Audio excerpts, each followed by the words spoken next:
Hey, hey, hey, hey, hey. Ha, ha, ha, ha. Woo! Ha, ha.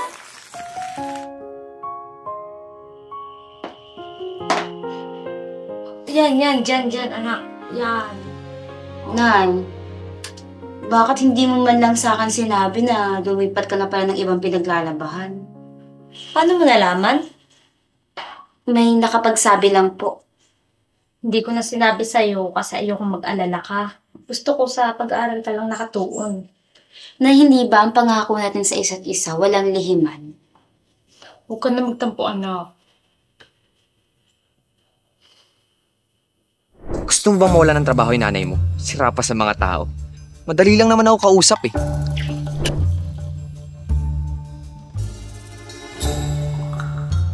Nay, pwede bang lumipat ka na lang ng iba? Bakit naman, anak? Nag-aalala lang po. Wala kang dapat ipag-alala.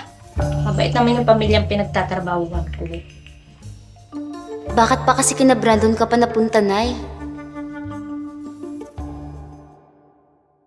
Brandon, umayos ka. Hindi porket anak kita, lahat na lang gagawin mo sa klase.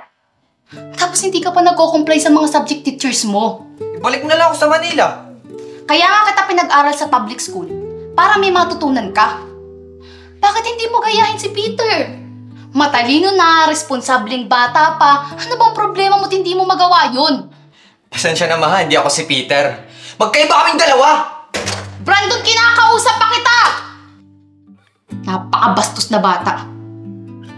Hindi ko na alam kung anong gagawin ko.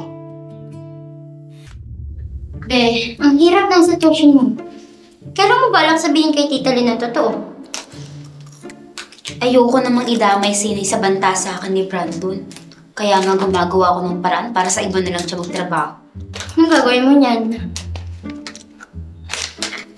Titiisin si Brandon. May naisip ako. Bakit hindi mo na nasabihin sa teacher niyo tungkol sa pagbabanta sa'yo ni Brandon? Diba mag-ina naman sila? Oo nga no. Bakit hindi ko naisip yun? Hindi na talaga, di ba?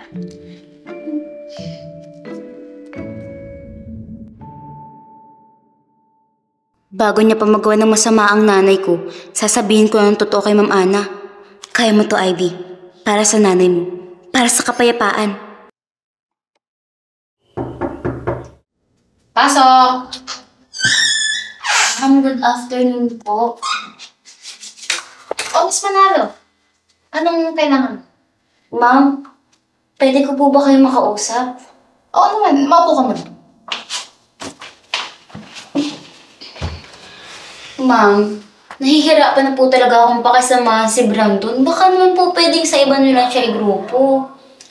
Miss Manalo, sa'yo ko talaga siya binigay kasi malaki ang tiwala ko sa'yo. At baka mahawahan mo siya ng magandang asal. Pagtiyagaan mo na siya, Miss Manalo. Pero ma'am, Hayaan mo, lahat ng gagastusin niyo para sa Project Turo, ako na ang sasagot para hindi mo naisipin yun. Ma, kailangan ko. Kalimutan ko kayo ng umaga.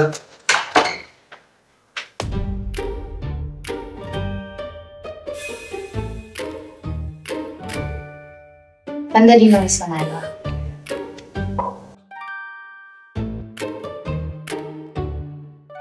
ano ang gusto mo mangyari? Pababanguhin mo ang pangalan ko sa advisor natin. Paano mangyayari yun?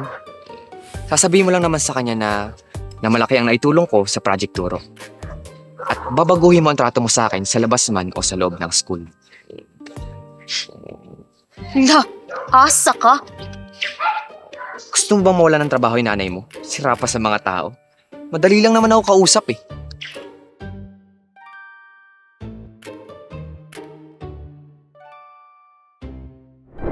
Sumbong ka?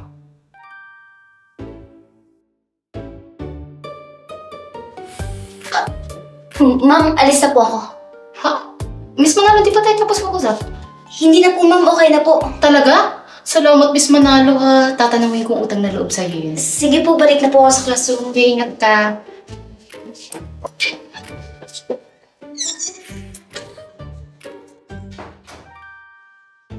Anong nagawa mo, Ivy? Bakit ka pumayag? Ma, anong ginagawa dito na, Ivy? Ha?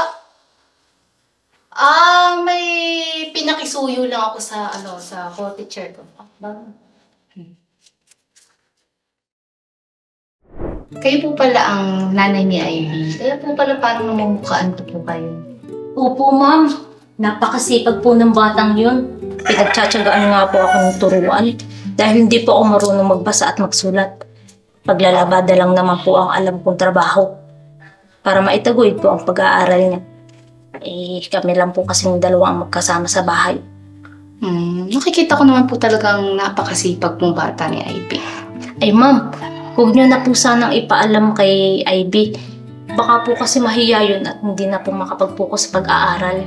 Wala pong problema.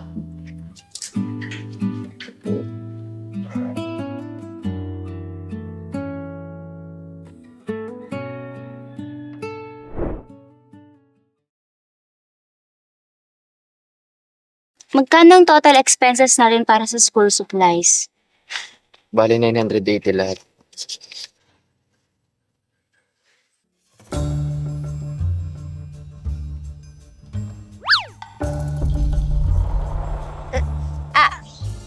Walang problema. Okay kami dito ni Peter.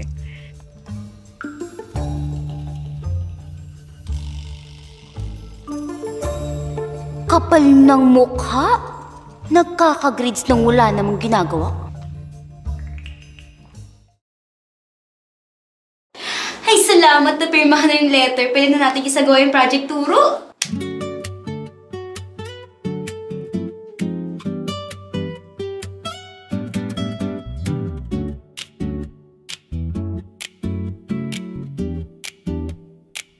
Tara na, bibili na tayong gamit.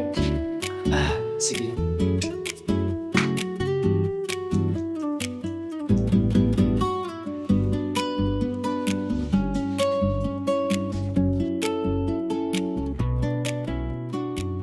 Para yatang iba ang ihip ng akin ngayon.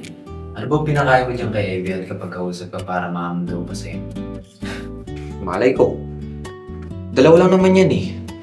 Siguro natauhan na yung mga pinagagawa niya sa akin. Or else, gusto niya ako.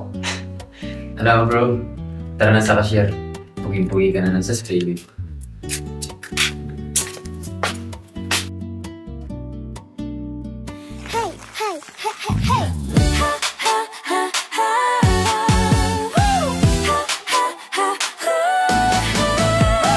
Nanguna kitang makilala, parang gusto kong umiwas na lang. Lahat ng salita mo, puro laban, di tayo magkasundo kahit kailan.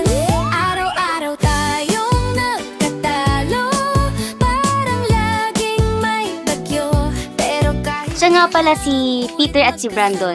Mga kagrupo ko sa Project Turo. Nice to meet you guys. Nice to meet you rin, Miss... Princess. Princess.